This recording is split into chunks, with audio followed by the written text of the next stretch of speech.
Greetings, everybody. Today we're going to look at factoring quadratics, one of my favorite topics here. So we're going to start our discussion with factor trees, and we can remember these from probably elementary school. It's a good example to look at just to begin our discussion here. Of course, our focus is factoring quadratics, but we're going to start our discussion with just what does it mean to factor a number. Here, remember, we look at a number and we say this one's even, so it's divisible by 2. And we say what times 2 equals 48? Well, that would be 24. And then that's also even. 2 times 12, 2 times 6. Of course, 6 is 2 times 3. And when we look at the ends of our trees here, or branches, I should say, those are our prime factors that make up 48. So we can write 48 equals 2 times 2 times 2 times 2, which is 2 to the 4th, times 3. So we have successfully factored 48. Let's also look at a variable example. If we have a to the 3rd, that's going to equal a times a times a. Just an example with some variables there. Okay, the next example we're going to look at is a polynomial. This is a cubic expression, 8x to the 3rd plus 2x. So when we're asked to factor this, we're going to look for things that are common. It's basically backwards distributive property is what I call it here. So we look at the 8 and the 2, and we say, what's the biggest number that divides both 8 and 2? Well, that's going to be a 2.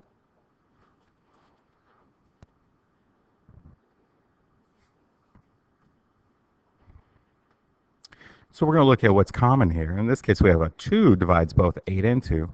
And then the highest power of x that we can divide out is x to the 1st. So we just say to ourselves, okay, what times 2x would get me back to 8x to the 3rd? Well, of course, that's going to be a 4, and then an x squared. And then what times 2x will get me back to 2x? Well, of course, in this case, it's a 1. So notice what we have here. We have equivalent expressions. Okay, this bottom expression is equivalent to the top expression.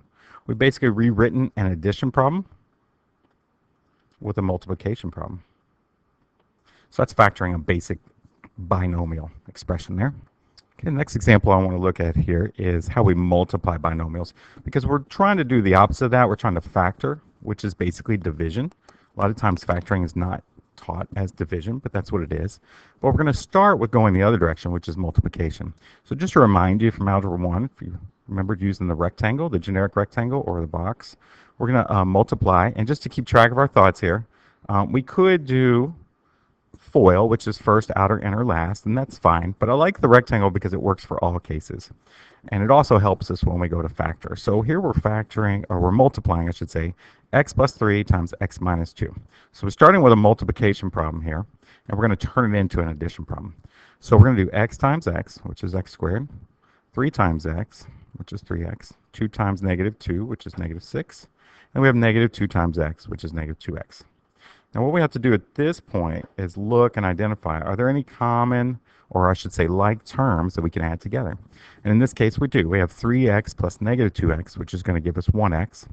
And then we just bring our other pieces over. So we have x squared plus 1x minus 6. Notice again, I'm going to call this an addition problem. And we started with a multiplication problem, because remember, parentheses mean multiplication.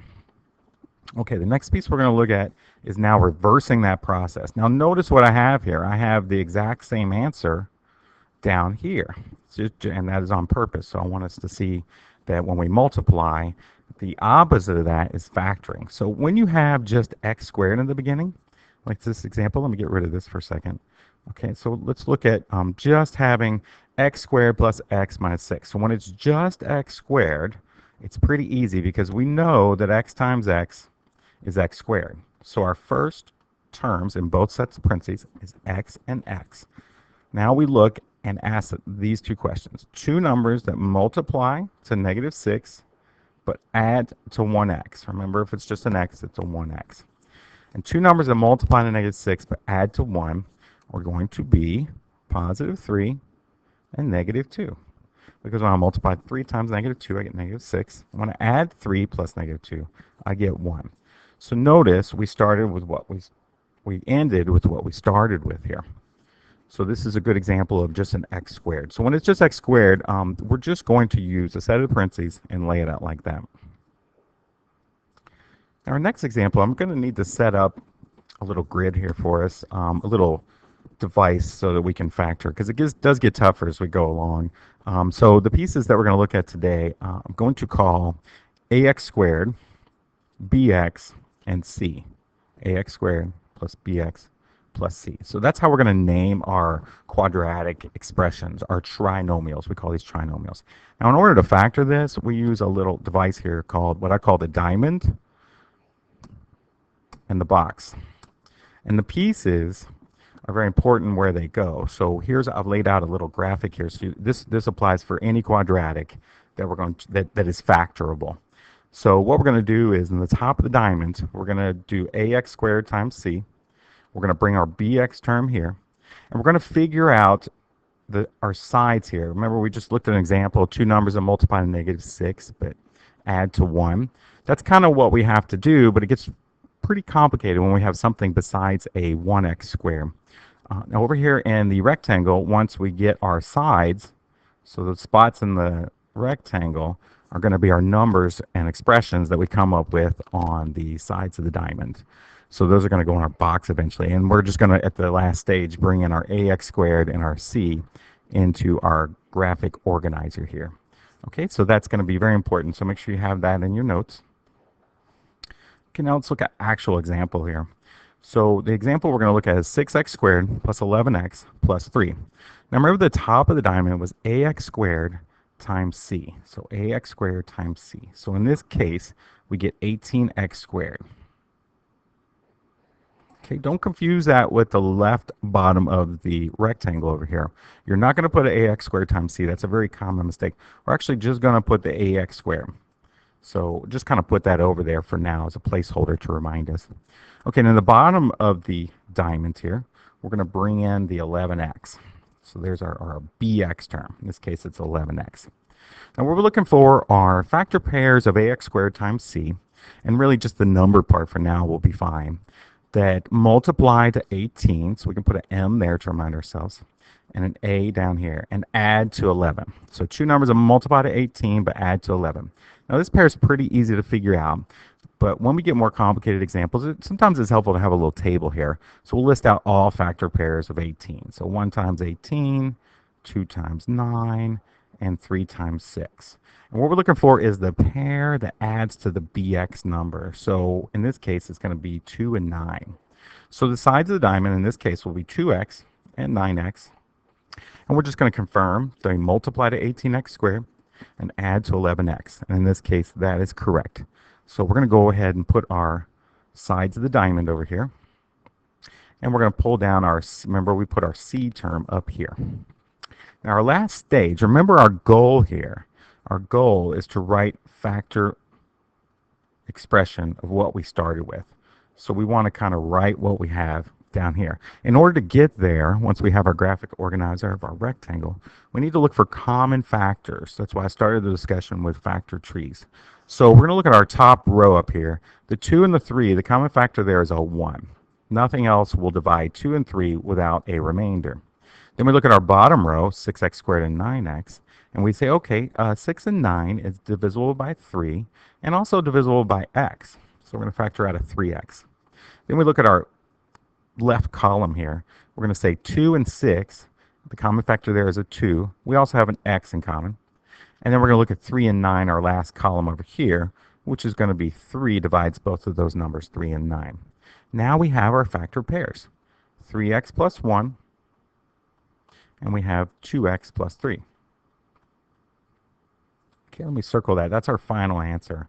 So all of this mess here comes down to this. So we started with the top here, where it's orange, and we ended down here with factor pairs. Now I just want to state that these two things are equivalent, so they are equal. We've written an addition problem. We've turned that into a multiplication problem. Okay, now we're going to look at a more complicated example here that has a minus in it, so this is going to give us a little more difficulty. It's a good example here. So remember, the top of the diamond is ax squared times c. So in this case, we get negative 54 x squared. The bottom of the diamond now goes as the bx term. So in this case, 25x. And we need numbers that multiply to negative 54 this time, but add to 25. So definitely if we're doing multiplication and the result is a negative number, then we know that one of them is positive and one of them is negative. For now, though, we're just going to write factor pairs of 54. So we're going to look, obviously, we have 1 times 54. We have 2 times 27. We have 9 times 6. And 3 times 18. I think I've got them all there. But we do have our magic pair, that's for sure. So we're going to go ahead and circle that one. So we're looking for two numbers that multiply to negative 54, but add to 25. Since the addition part is positive, that means the bigger number is going to be positive. So when we look at the pair 2 and 27, when I add those two together, if I make the two negative, that's going to make my addition pair equal to 25. When I multiply negative 2 and 27, I get negative 54.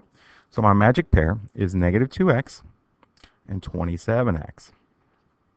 So I'm going to put those over here in my box. And it really doesn't matter as long as they're on a diagonal. You can reorder this rectangle however you like, but the sides of the diamonds have to be on a diagonal. And so does the ax squared and the c. So remember, we're not going to put ax squared times c over here. We're going to put ax squared. We're going to split them up again, and we're going to put them on a diagonal as well. Okay, we're getting close. We almost have our factor pairs here. So let's go ahead and write down our parentheses at the bottom here to remind ourselves what we're doing here. So we're trying to come up with an equivalent expression to this quadratic at the top that is two binomials. So again, we're going to look at our top row, the 2 at the top, and we have a negative 2 and a negative 18. The common factor there is a negative 2. And notice since that whole top row is negative, that tells me where to place the negative. Now look at my bottom row. 3 and 27 are divisible by 3 and x. My first column here is going to be negative 2 and 3. So I'm going to have a positive 1 and an x. And then 18 and 27, the largest number that divides both of those is 9. So we're going to put a 9 there. So my final answer here is going to be 3x minus 2 and x plus 9. So let's take a look at that for a second. Just make sure that we understand what's going on there. Okay. 3x minus 2 and x plus 9. We've rewritten the top part from an addition problem to a multiplication problem. Whoops, don't need that screen there. Okay, that concludes our video today. Hopefully that helped.